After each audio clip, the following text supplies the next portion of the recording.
Hello, folks. Welcome back to World War II TV, and we are at the beginning of our look at the liberation of Brittany.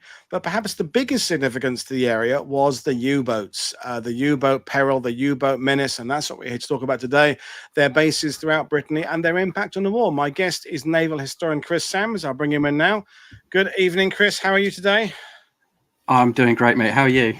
I'm good. So, tell us about what you're up to. You have been on before, but it was a little while ago. So you've got a Substack going on, but you're a jobbing naval historian, basically. Well, attempting to. I'm one of those lucky people that actually gets to do a job they love. I'm working at, I'm going to mention them anyway, but I work at Chatham Dockyard in the visitor experience. So I do a lot of getting paid to talk to people about naval history. Normally, naval historians are the people that don't get invited to parties because we bore everyone about ships. And now I've got people coming up to me going, "So what's this?" Well, actually, I'm glad you asked. For some reason, they let me do tours on the submarine, which is great. So I spend far too much time climbing in and out of watertight compartment doors. Well, that's a good way to start. I mean, if you're spending half your week in a submarine, who better to talk about submarines? And I always find with the U-boats, as we'll get into it, is that it is probably one of the most discussed and written about aspects of the German military in World War II and indeed World War One, but kind of lots of mythology and lots of kind of the wereaboos come out and the excitement of these commanders and their number of missions. And in researching some of this, do you find that there's a lot of kind of myth and legend about this that kind of muddies the water, so to speak? Yeah, there's a lot of sometimes mythos about these knights underwater sort of taking on the Royal Navy. And even in the First World War, the First World War is a bit more of a level playing field because both sides are as bad as each other. But when the Second World War, it's like you have to keep remembering that these are Nazis. And they're the most, along with the Luftwaffe, they're the most Nazified wing of the military. Obviously not including the SS, but like the U-boat commanders and their crews were, especially towards the end, when Dönitz took over the Navy, they became very, very Nazified. And so you've got to bear that in mind, that you can't make them into heroes. Romanticize it. Yeah. Although every now and then you read about daring do. I read one the other day about a U-boat that decided to attack the Ascension Islands for no good reason. And so it just sort of rocked up. And it was quite an interesting idea that they were going to attack all the ships in the harbour with just one U-boat. Well, you've come on with a PowerPoint, so we'll hand it over to you. And folks, fire away with questions as we go along. So the point of this show really is not to go into massive detail about, how many rivets we're holding on the left-hand panel of the so-and-so torpedo shaft on a U-boat. It's about setting up why Brittany was significant so that when we get into the shows with Joe Balkovsky and the other guests later this week, we kind of understand the whole reason behind that massive German military presence in the Brittany area. So over to you, sir. Okay, so one of the main things that my grandfather taught me about history was that nothing happens in a vacuum. So before I start with World War II, I'm going to have to drag everyone right back to 1889, which is when the British developed the Naval Supremacy Act, where the Royal Navy would always have twice the amount of ships of the next two powers down. So in 1880s, it was going to be France and Russia. So you combine both their fleets and then double it, and that's how big the Royal Navy is going to be. So leading up to the First World War, everyone is going to have a lot less ships than Britain. And Britain is going to do what they do best, or what they did during the Napoleonic War. The one thing that did win the Napoleonic War wasn't Wellington, it was the blockade. It stopped supplies and things getting through to Europe. And if there was going to be a continental war with Britain, it was going to be assert that Germany was going to, if it was with Germany, that they were going to be blockaded by the British. So there needed to be something that the Germans did to try and counter that. I've also got a couple of fun facts I'm quickly going to throw out. U-boats sink in World War II, 2,799 ships, which is 14 million tons. And they also had up to 1,170 U-boats during the Second World War, which is half the submarines in the world at the time are under the German flag, which is a staggering amount. Apparently, I found out yesterday that the German German military economy spent more on its navy than any of the other wings of the military. So more than they spent on tanks, more than they spent on planes, all goes on ships and U-boats. Which is just staggering. Yeah, it's staggering. And of course, as we'll find out, it's the infrastructure as well. It's not just the little cramped oily boats that go out. It's the incredible logistics behind them. And yeah, as the Germans are affecting the Allies' ability to move stuff across the Atlantic, the Germans are hamstringing themselves in a sense by trying to keep this whole fleet and flotillas operating, because it's a resource of draining situation. Yeah, get my words out eventually, Paul. It's an absolute logistic nightmare, but I will be mainly for my own entertainment comparing German submarine pens to what we were building submarines in England in. But just going to drift back to the First World War. So Cruiser Krieg.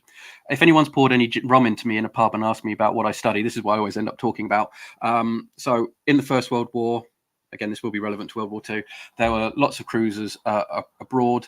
And so the German Navy's plan was to cut off Allied trade routes, attack merchant shipping using these warships that were afloat. Simultaneously, they closed 3 sea lanes in the same month. So everything on the western side of the Americas, from Canada down to the Cape of Good Hope, was closed. The supply chain of Brazil was closed, and the Red Sea was closed, which meant that the first of the tea harvest didn't get through to London, and London ran out of tea in 1914. That's how important the trade lines are, and that was with 3 ships.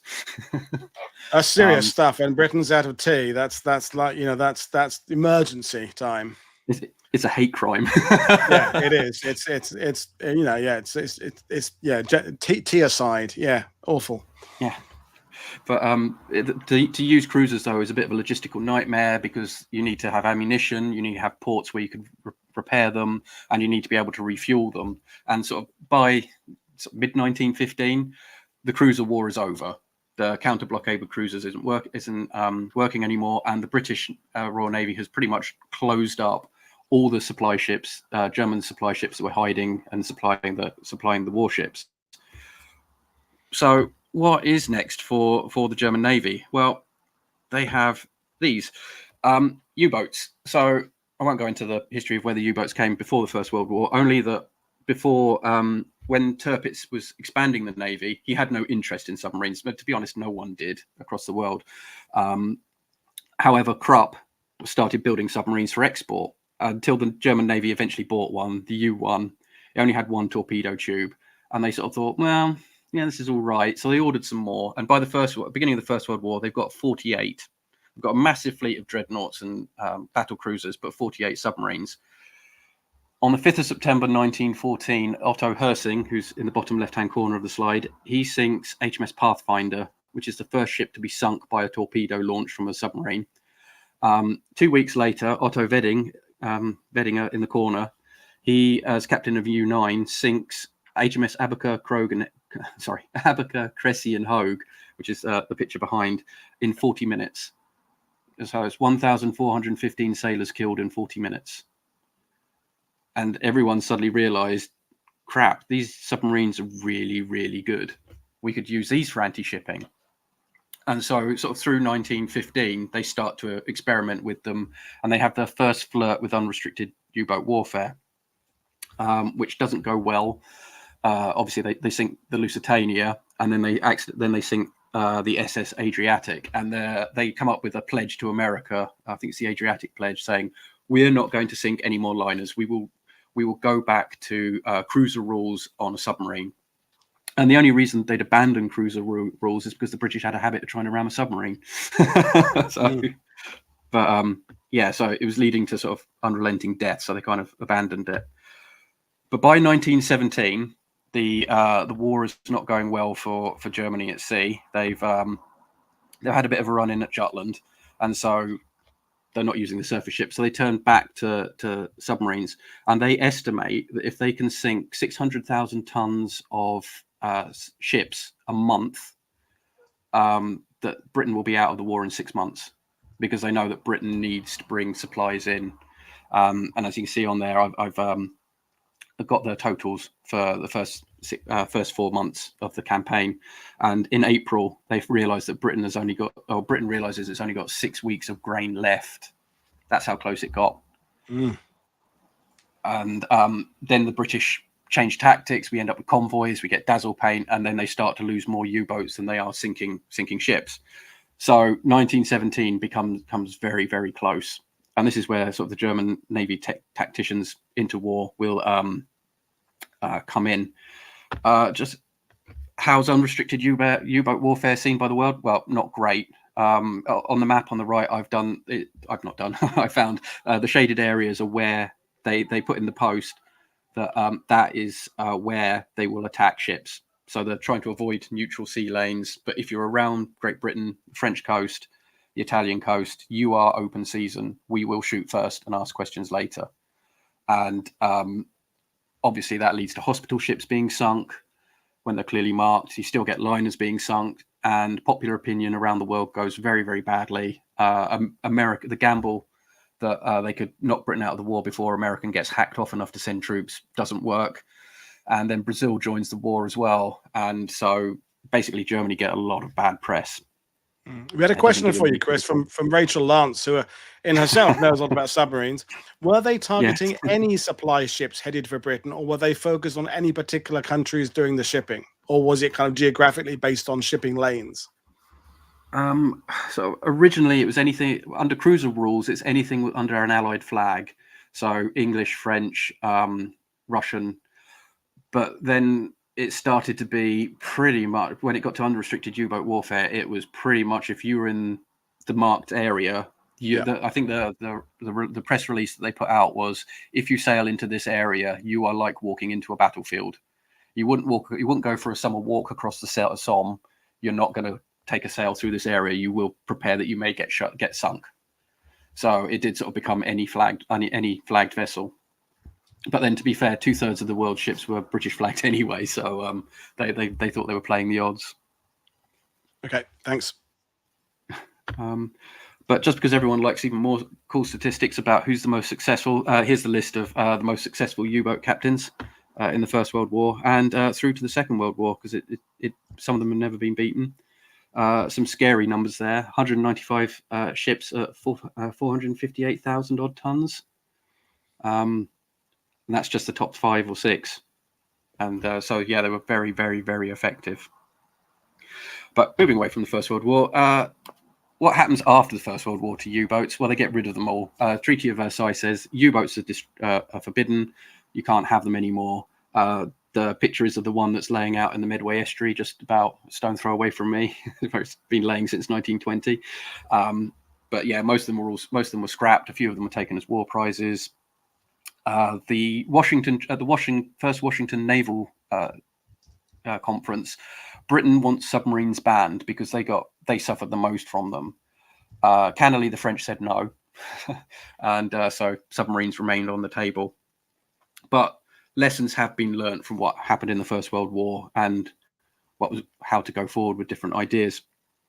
But Germany, they're not allowed to build U-boats, so what do? Well, they get someone else to do it. They set up a proxy company. I am going to try and say this in Dutch. Probably fail really badly. The Ingenieurskantoor voor Scheepsbouw. I need to work more on my Duolingo Dutch, or IVS, is set up in Holland, and it's basically a front for Krupp. And they just keep designing U-boats in Holland for export. They build them for Turkey, Russia, Finland, and for Spain. And the one that's pictured is the E1 that they built for Spain. Looks very familiar to what might come up later, but it's they don't change that much.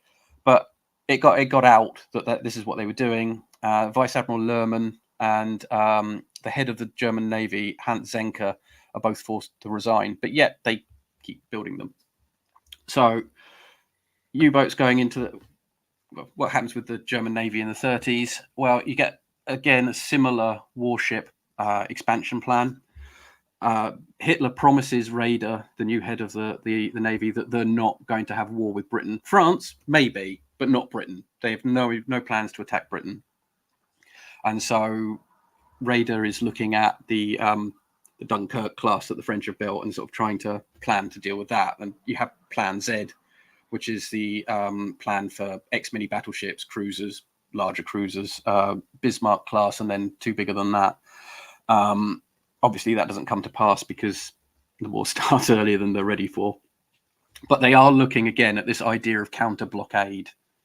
They need to try and counter the blockade against Britain because they know, again, Britain's got enough ships, although a lot less than they had in the First World War, but they've got enough ships that they can blockade Germany as a continental power again, and they don't want that. They enter in lots of naval treaties as well, and which sort of hamstrings them on their tonnage of how many ships they can build. And so U-boats, especially for Raider, who I tend to agree with in this, is more of a surface ship guy. He'd been Vice Admiral Hipper's aide at Jutland. He'd done his whole career on surface ships, and nothing says naval strength than a big whop-off battleship with 16-inch guns. And I agree. So submarines are great, but there's only a certain amount of things you can do with them. But that leads him into conflict with 2 other people, mainly Rear Admiral Dönitz, who had been a lieutenant on a cruiser, who then transferred to submarines and so loved them to bits. And the other admiral, whose name I suddenly can't read off my thing, who said that Germany needed to be more aggressive and that they should attack, sort of press at the British in Scapa Flow, and that the British will just run away because that's what they do, apparently. And so Dönitz is arguing for more U-boats. The other guy's arguing that they should be more aggressive. And Raider says, no, we're going to have a balanced navy. And we're going to have surface raiders. We don't need to go the U-boat route. So he develops Panzerschiffe.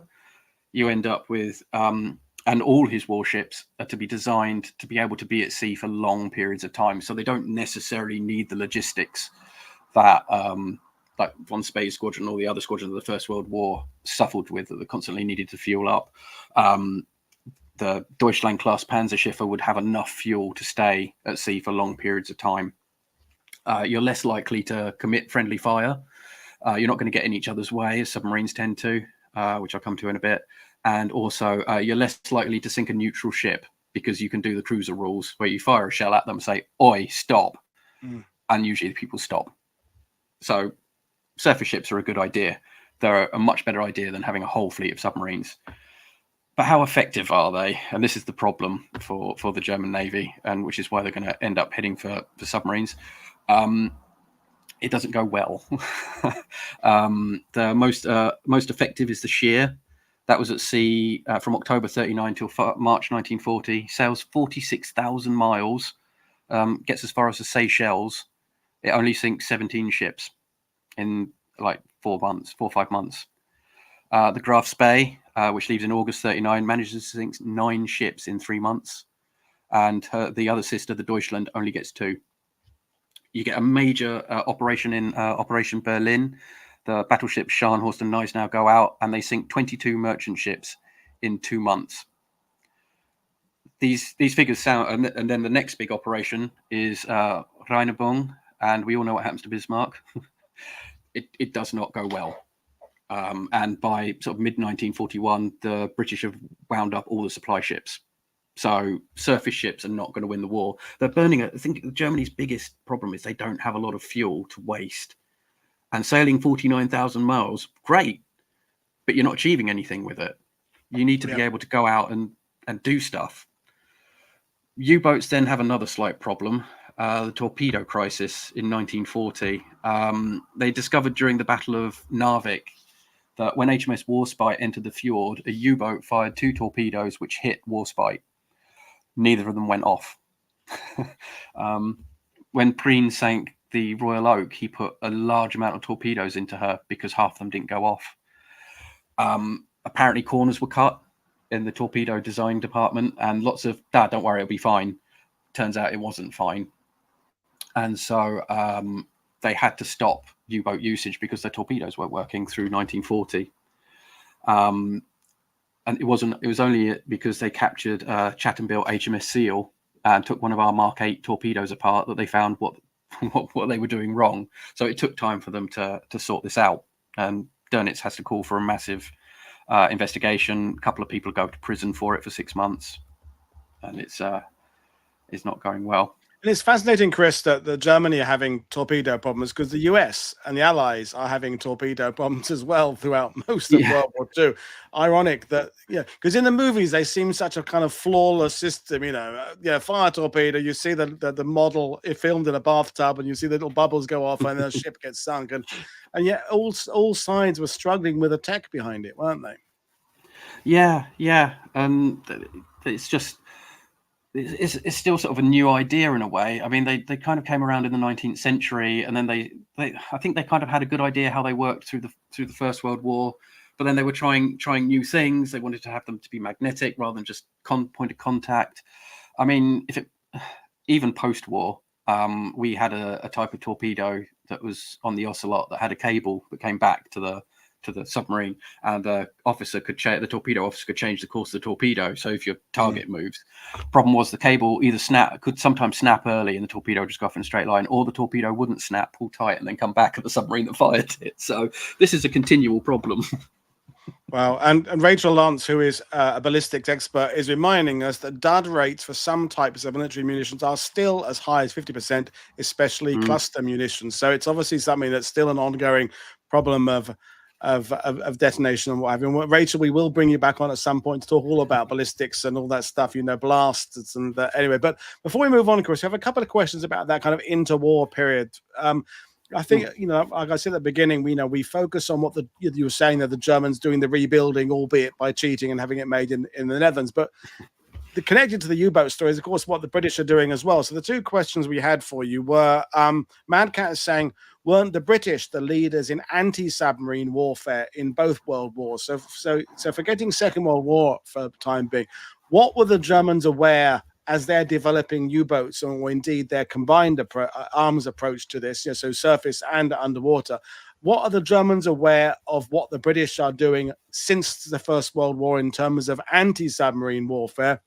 But before you answer that, also bear in mind that Fred asked about how much did Q-ships affect the German policy, so that the warships disguised as merchants that would then take on U-boats. So what are the Germans aware of what the British are doing following the successes the Germans had in the First World War to counter submarine warfare? Well, the big things were convoys that came in the First World War. So the hope of catching lone ships sort of went out the window, because a lot of the time they would prowl around sort of local areas in the hope to catch ships coming in. The biggest problem for U-boats in the First World War was mines, accidentally wandering into a minefield. That happened. That both sides suffered from that horrifically.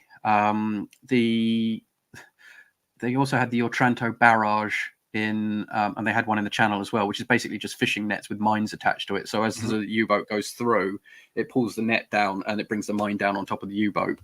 So it was sort of, the main thing was you avoided certain areas because you knew that the British, you didn't sail down the Channel because you knew you'd encounter the Dover barrage. Right. And you didn't go into ports because you didn't know where the booms were or the mines were. You also end up with dazzle paint. Unfortunately, there's not much you can do about that in a U-boat. You just have to guess. It's all about, because it sort of messes with your eyes as to where the front of the vessel is or where. So you just have to get closer. And then they started to get in sort of aerial reconnaissance, and then the depth charge starts to be developed as well. That starts turning up in, I think it's 1917 off the top of my head. But again, there's not, you just sort of try to avoid the escorts as much as possible. Q ships, oh god, the Germans hated Q ships. They thought they were pirates because it's quite amusing because in a way, because the British felt that, well, there was a British admiral who said that all submarines were pirates. Submariners were pirates. U-boats were the worst because they obviously, you sink a ship and everybody dies and it's damned un-British and it's all very uncivilized.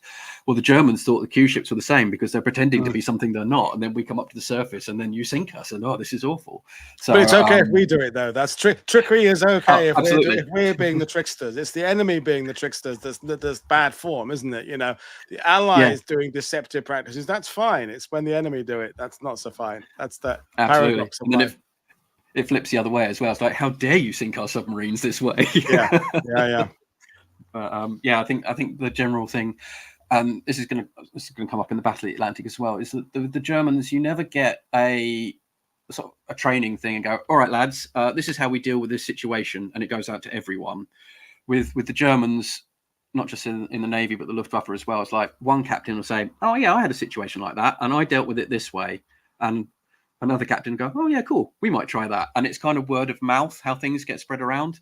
And during the Battle of the Atlantic, obviously captains are getting killed at a fast rate of knots, and so excuse the naval pun, but their experiences aren't then getting passed on into a training book of, if you encounter British destroyers and they're doing this, to counter it, you should try this. So it's the information and the knowledge isn't then getting passed along.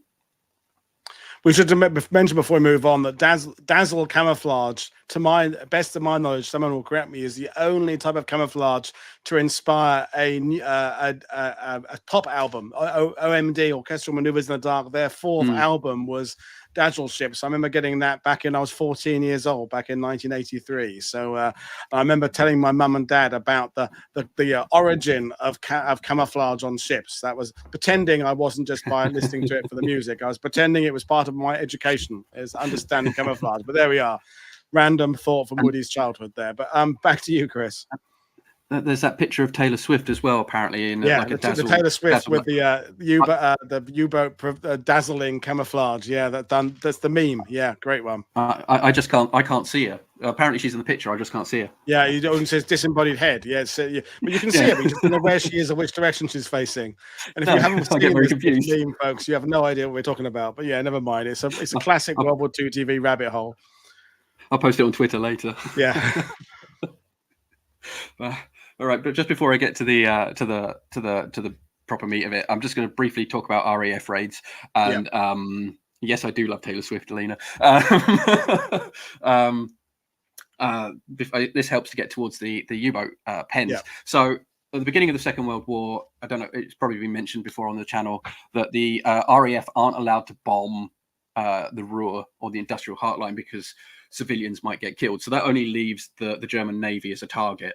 So the RAF are bombing Kiel and Helgoland and Wilhelmshaven to try and destroy German warships. And in the 30s, you have that whole thing of the bomber will get through. So the Germans are already starting to think about how they can protect their assets.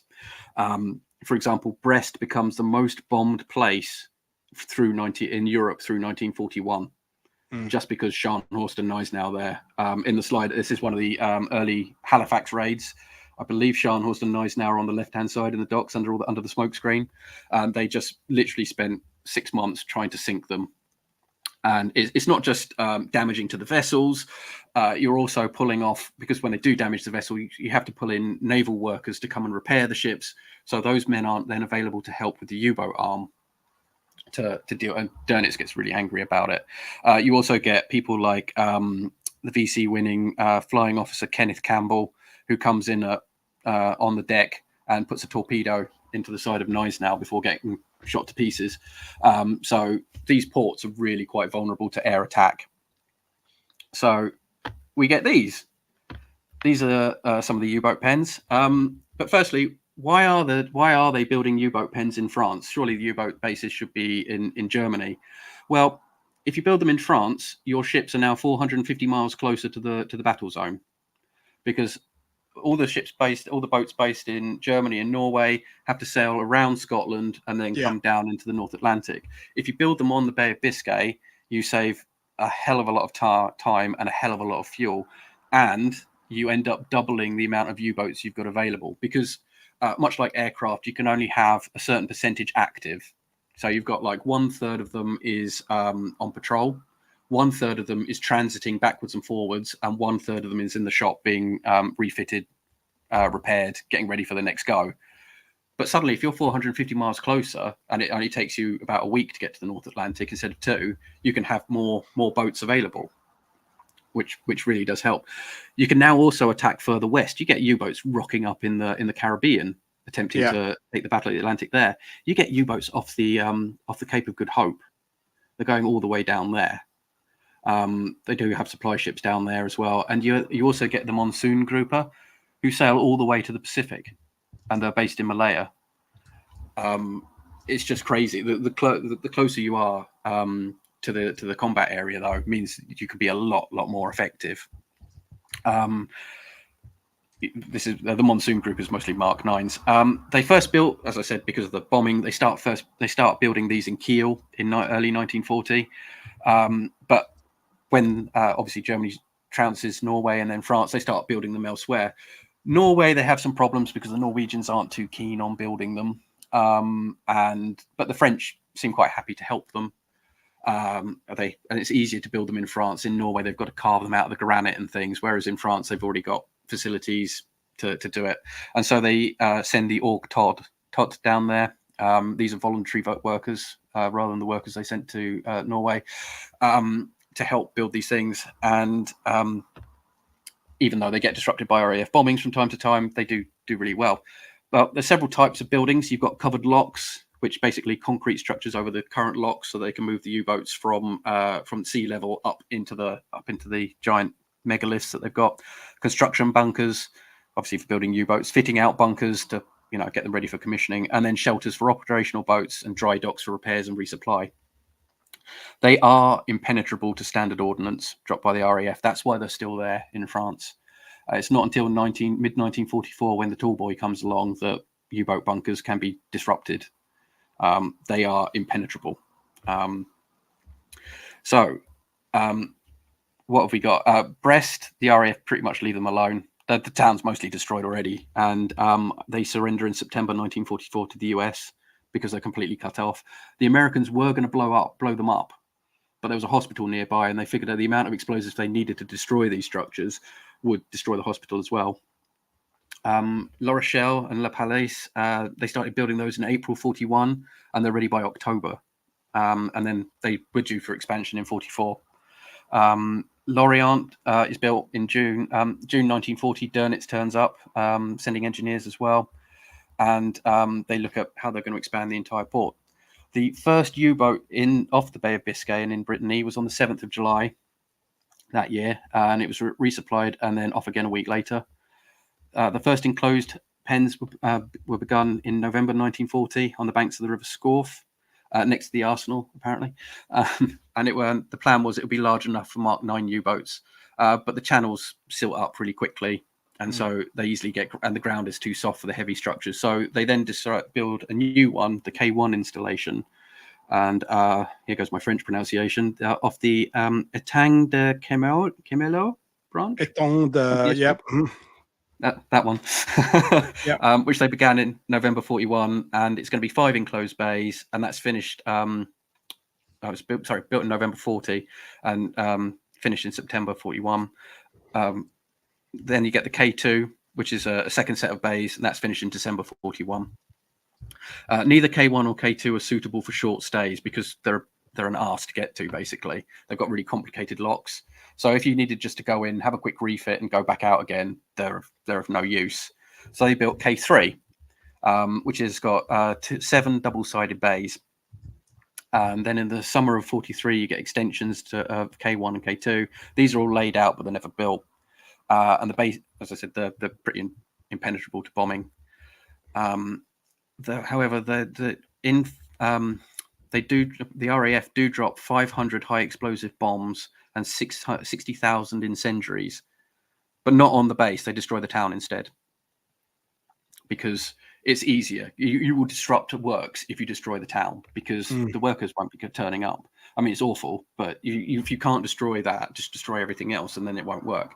Well, it's interesting because that when we get to Atlantic Wall, sorry to interrupt later on, is that the pool of workers used for the U-boat pens were the best the Germans could find within Europe. It was people from construction background and people and plasterers and laborers and electricians, things like that. And so because they are getting ill, they're some are being killed, some are being overworked, etc., etc., etc. Is that by the time you get to sort of 44 and the building the Atlantic Wall, the Germans have used their best workers, as indeed, as I'm sure you're going to say, they've used up a shitload of their concrete and raw materials in building U-boat pens. I mean, it's that and Jersey and the Channel Islands, kind of the 2 biggest drains of German concrete, really.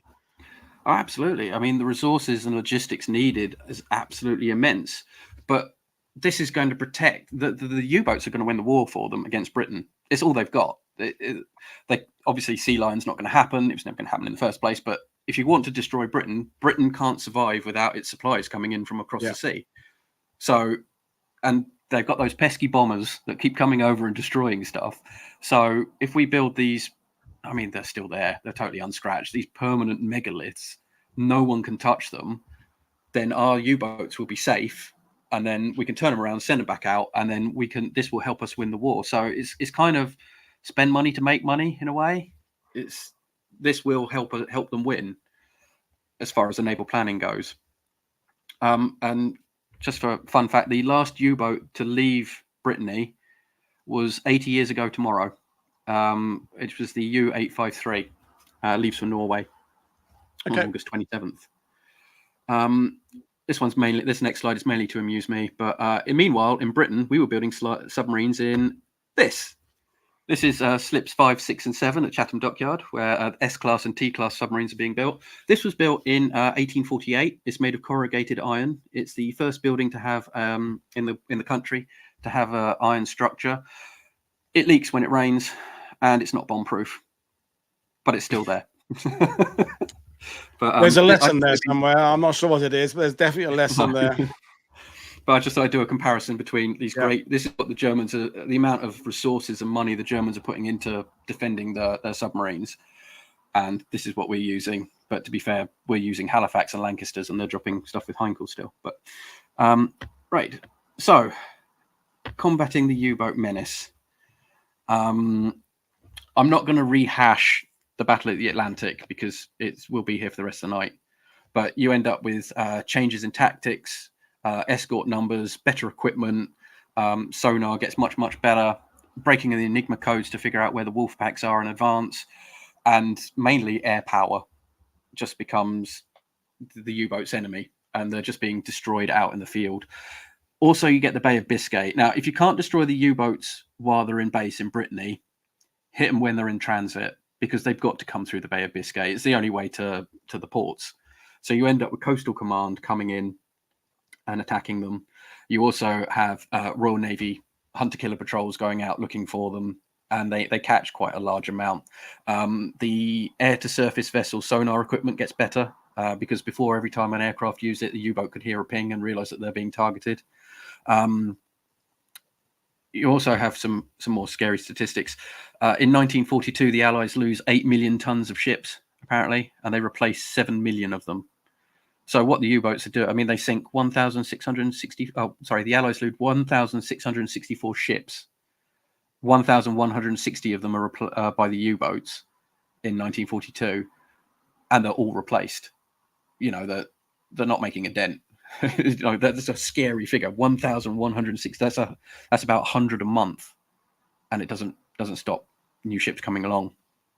Coastal Command sink 27 and damage 18. But by 1943, the U-boats have lost 258, 90 of them to Coastal Command. That's 258 U-boats in a year. Germany they can't do what the Allies are doing and just build new ones. So they're slowly losing the initiative. You have Schwarz Mai, or Black May, where convoy CNS 5, 13 ships are sunk, but 6 U-boats are lost.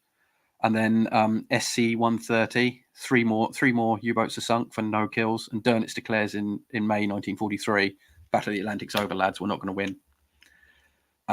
They just can't keep up with the attrition. So this plan, I mean, they start really well. You get like what they call the happy times, where Germany's got the technological edge and they're sinking loads of ships. And then it goes badly for them. And the number of it's like this odd S curve. You've got like the number of Allies sunk, number of U-boats sunk, and then it flips. And it keeps doing that. And but by May 1943, they're just not making a dent into the shipping coming across.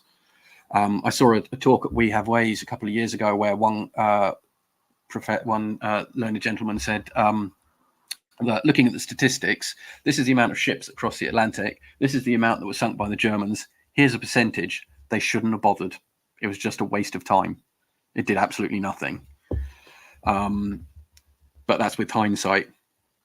Well, I mean, we've talked about it on channel before, that Alan Allport and others, is that the perception, certainly within at certain times of the war, House of Parliament, Churchill, is that the Battle of Atlantic is not going the Allied way, and it's a crisis point. Yeah, now with the benefit of all the understanding of the figures, the understanding that, as you've been saying, the production and industry is increasing, but that wasn't necessarily being fully understood at the time.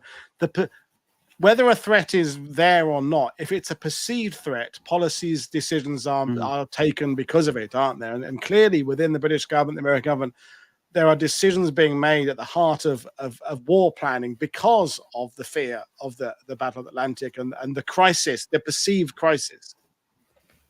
Yeah, and as I say, the in the early stages of the battle, the figures are really going in the Germans' favor. They're doing unrestricted U-boat warfare again, because hell, why not? It's so much easier than doing cruiser rules. They are sinking everything left, right, and center, which again upsets the Americans. They're getting in as close as they can. They're going up the American coast. They're attacking shipping anywhere they can find it, and there is a concern. It is a real problem, but unfortunately, for the Kriegsmarine, unfortunately for them, they're on they cannot keep up with the technology. Again, the Enigma codes helps because it does mean that they know when the submarines are leaving port. They know where they're going to start congregating. Dönitz likes to micromanage because originally in the First World War they kind of had wolf packs, but it was you'd have one U-boat who would be coordinating everyone else. That carried over into the Second World War, but it became more and more difficult. So Dönitz was micromanaging them with a big map in La Rochelle and saying, well, if we move the submarines here, here, and here, and so they're constantly sending radio messages, which gives away positions as well. Right. So we also have innovations as well. My favorite one is the schnorkel. This wasn't a German invention. It was acquired from the Dutch in 1940. It's basically a submarine exhaust pipe. Half the problem with submarines is you have diesel electric engines. So the diesel engines you can use on the surface. You also use them to charge your batteries. Then you use the batteries underwater. Obviously, you can't use a diesel engine underwater because you kill everyone. The schnorkel basically gives the submarine the ability to use its diesel engine underwater, which means that they can save on the batteries. They can also move a bit faster. Not too much faster because they find that if you go too fast, you'll break the schnorkel and flood the sub. So, but it does give them that. It means they can go across the Bay of Biscay without being picked up easily. Although the exhaust is still visible, and you also get a tiny bit of wake. They also found that they sometimes caused a bit of a vacuum within the submarine, and they still do with the modern snork masts, which then makes everyone's eardrums burst and give them headaches. So it's good, but it's not. But these only come in sort of early 44, so they're on a limited number. They also developed the Volta pattern hydroperoxide engines, which were first patented in sort of the 1920s, and they use hydroperoxide as their propellant rather than diesel. And it meant that they could the test bed, the V80, managed to get up to 23 knots underwater, which for a submarine underwater is amazing. But they have these grand plans to expand the U-boat fleet, so they're going to have all these fast underwater moving submarines. They'll be easier to escape destroyers, and they'll be fantastic. And they're all going to go into the Mark 17, the Mark 18, and the Mark 26. But they can't get hold of the raw materials, and then there are handling problems as well. And so I think they only end up with like a handful of these hydrogen peroxide submarines. It goes under it would have been nice if we had them, but we don't. So it doesn't happen. And I've already sort of touched on the idea of the wolf packs. I said First World War. They also have some minor problems in their effectiveness, as you end up with so many U-boats in the area, and you can't see each other when you're underwater, and so we get collisions of U-boats sort of just sailing into each other. Two of them get sunk doing that, by the way. They also have problems with the high-frequency direction finders, and also the escorts are able to organize themselves and defeat them a lot quicker as well, because suddenly all the targets in the same area. I saw Tom Hanks do it once, so it can't be that hard. So just to sort of round it off, how effective were the U-boats? Well, they sank a massive amount of ships, 2,779 between 1939 and 1945. Conversely, the US sank 1,113 in the Pacific. As I said earlier, it's the only way they can counter blockade Britain. Surface ships aren't going to cut it. I still stand by my point that you couldn't have a navy complete of submarines, and that surface ships were needed, and that to a certain degree, maybe Panzerschiffe were a good idea. I mean, you couldn't invade Norway with submarines, for example. You couldn't evacuate East Prussia with just submarines. So you need surface warships. So I disagree with the people who say, oh, you should have just built a fleet of U-boats. But they were on, despite early successes, and they were really successful, and they were a menace. I mean, you can't see them, and suddenly ships are just exploding and sinking. It's like, oh, Christ, there's a U-boat out there. I mean, they were sinking everything that moves. And so it is a perceived threat. It is a threat in the early stages, but the Allies are just able to outpace them technologically and in just sheer numbers. Even if they sink like 3-4 ships in a convoy of 30, that's still 26 ships that have gone through. You can't compete against that on the long run. And as I said, just the Allies get better depth charges, you get hedgehogs, you get air to sea sonar, aircraft just patrolling your escape routes. And it's just, and again, as I said, the decimation of knowledge and experience is just not happening because you're a U-boat. All the early U-boat aces get killed. Preen gets killed. Kretschner gets captured. It's just, and that's all in like by 1941. So you get a couple of patrols under your belt and then you're dead. And your experienced crews are dead. And in 1943, you get all the crews from battleships that have been, like Gneisenau is decommissioned, Prince Oy, a couple of the other ones that are all decommissioned, and they take the crews and they put them on U-boats. Well, if I've been a gunner on a battleship, what do I know about submarines? You get a brief conversion course and then sent out to die. That's it. And the sheer numbers of U-boat men to die. Hang on, I do have the statistic here. It was something really frightening. I think something like 9 in 10 of them ended up dead. Yeah, that's the figure that kind of is in my head. Yeah. 30,000 U-boat men are killed, and 700.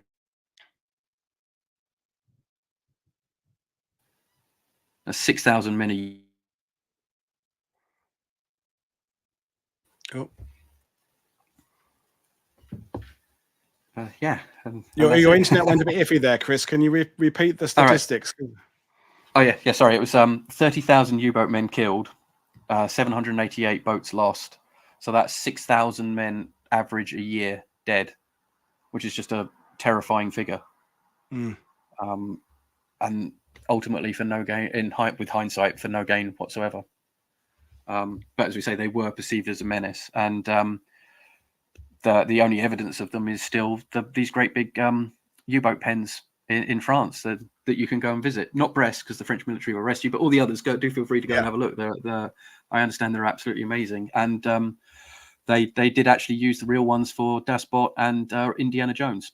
Yeah, indeed. They didn't. Yeah, Raiders Lost Ark and all that. Yeah, I mean, well, we've got some questions for you, Chris. And I think that interesting thing of the fact that we use the word menace, because menace doesn't necessarily mean war winning, doesn't it? I mean, wasps at a picnic are a menace, but they don't necessarily stop you having the picnic. They just cause you to kind of move your tablecloth down the field or something. But, it comes back to what I was saying really early on about the mystique about the U-boats. That the Germans recognized the propaganda value and a returning captain from a patrol, all those photographers there, blah, blah, blah, Knights Crosses here given out and all the photo. But of course, they couldn't photo the guys who didn't come back because they were dead. So the German public were kind of getting the early part, kind of a warped sense of the success of this. And I mean, we're not ever denying that lots of Allied soldiers and sailors and merchantmen didn't lose their lives to the U-boats, because of course they did. Yeah. But ultimately, they're kind of pissing in the wind with this, in that the expense of these massive, great U-boat pens and all the associated bunkers to defend it. That's what we're going to be talking about tomorrow with Joe Balkowski. Because on the approaches to these places like Brest, they built all the observation bunkers and artillery bunkers and the positions, and it's a massive, great resource. But we've got a few questions for you. So Mad Cat is asking, does Chris use German naval records in his work, and how accurate are German naval records? I don't at the moment. Not the official records, Mainly because my German is a little shaky at times. I can order a beer. I'm not as confident in my German as I probably should be. Also, it's expense. It's getting out to or getting them sent PDF scanned and sent over. I'm on minimum wage, 0-hour contract, so I'm kind of reliant on what I can get hold of. I do use a lot of memoirs. They can be, don't read Preen, because it was written as propaganda. A lot of U-boat. Same with any memoirs. You get a lot of cool. Look at me, what I was doing. Aren't I an awesome? Yeah. So do take them with a pinch of salt. I'm currently reading Johannes Spice. He was the torpedo officer on the U9, which sank Abaker, Hogue, and Cressy. And there's lots of, all right, mate. So I don't think you were quite all that, but you've got to be really careful. I think, from what I can tell from German records, they're pretty much the same as British records. A lot of the time, it's feeling around in the dark because you don't know what the opponent's doing. You can only guess. Yeah. They do tend to be, the official documents tend to be quite accurate because they are reporting, submarines lost, torpedoes used, that sort of thing, because you need to keep a track of it. But no, I'm afraid I don't get to use as many German resources as I'd like to. If enough people subscribe to my Substack and I can afford to retire, yes, I will. Good point, Chris. And the link to Chris's Substack is in the description below. I hope a few of you today will go and sign up to read some stuff there. And you touched on it earlier, Chris, about the technology the Allies were using to combat submarines, but also the fact that it was on a united front. You had Coastal Command doing their bit with the surface vessels with depth charges. You have Ultra playing their role in there. The convoys moving, so merchant mariners playing their part there. It was a combined response to the U-boat threat. And there's discussions in the sidebar about the fact that the Luftwaffe and the Kriegsmarine don't sing from the same hymn sheet, and the Condor patrols are. Is that a failing of the Germans to not kind of maximize how they all work together?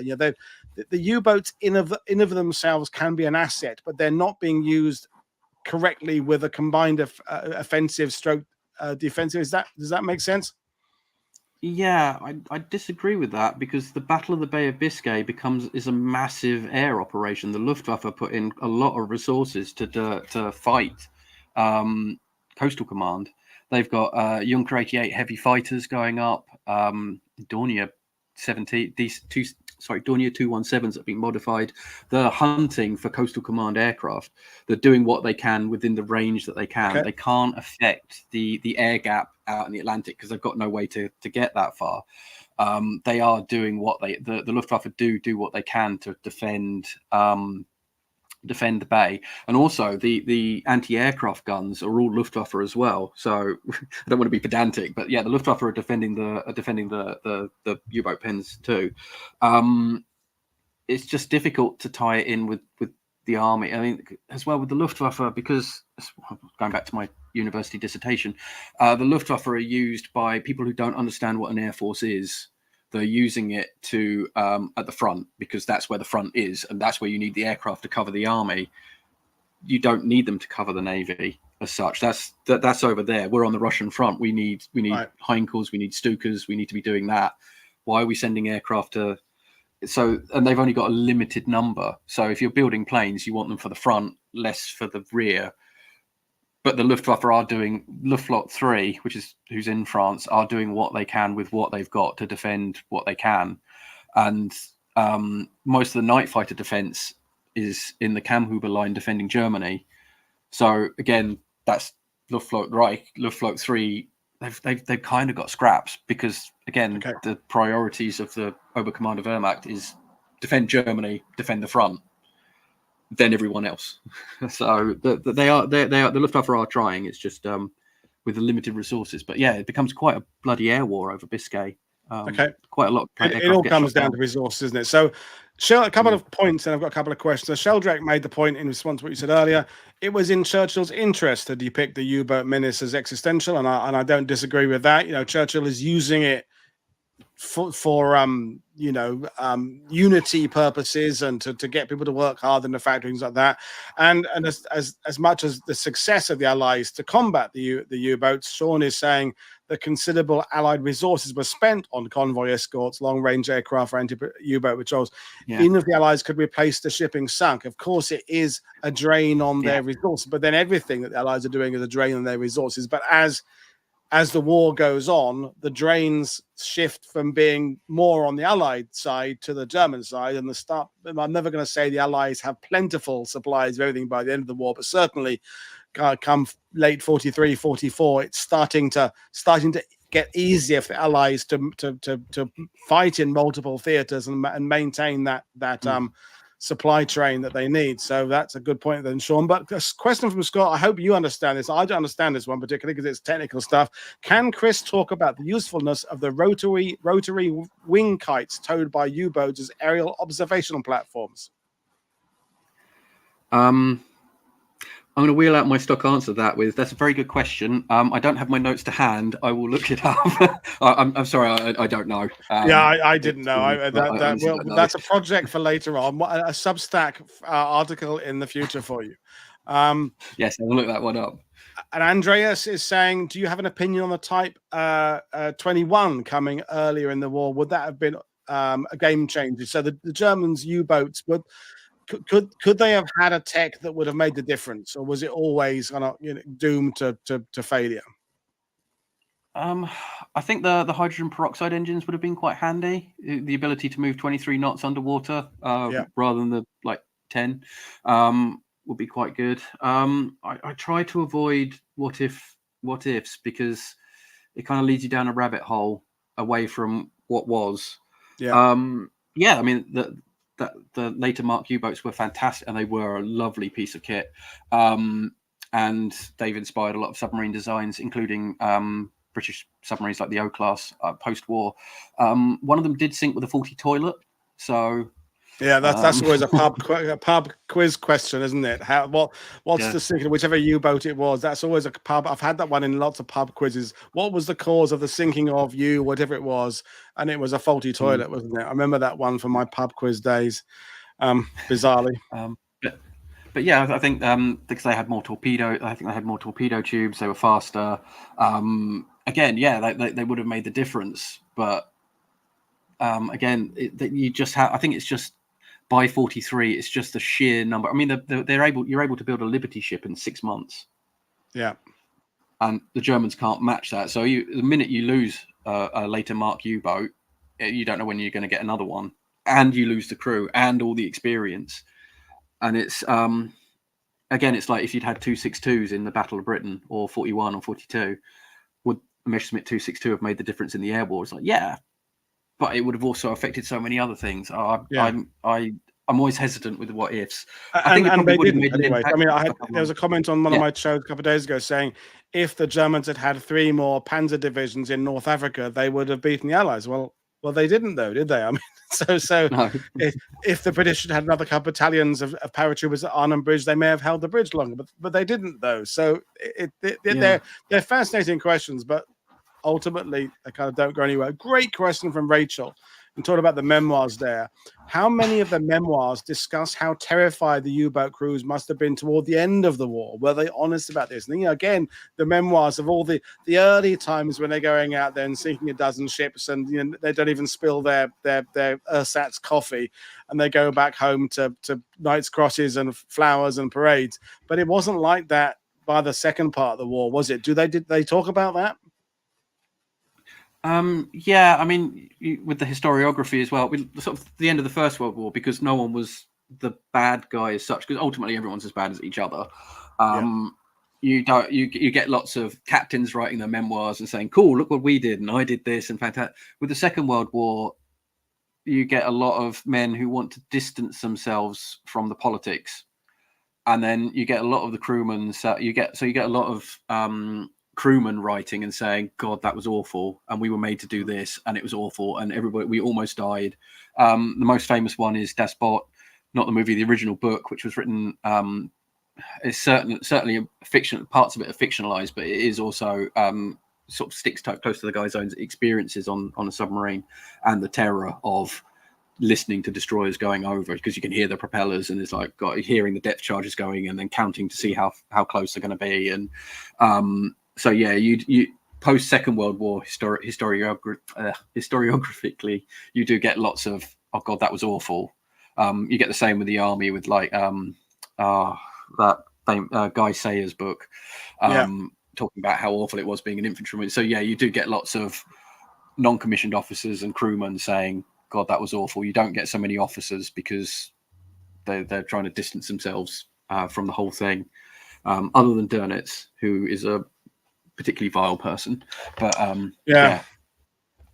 Well, we'll bring things on, Chris, and I think it's been very enlightening talking to you. And I think this has been a very good foundational show to understand basically the Brittany campaign, because everything the Germans did there then influenced what the Allied plan was, potentially to use the ports themselves later on in the war, and logistics, and we could go down the whole rabbit hole of the German supply network and railways and canals they used to bring supplies to the ports. At the end, the Allies were kind of thinking they could reverse to use them to go the other way, because the whole of the Brittany campaign is based on this, really, because it's a peninsula that points out west, that doesn't go anywhere near Germany. If the Germans hadn't got U-boats in Brittany, then I guess the Allies would have just bypassed it. There'd have been nothing there at all to bother. But as it was, 29th Division, the 2nd Division, 83rd Division, American, all going in there, having various levels of success and failure there, and huge losses, which we'll be talking about over the next few days. So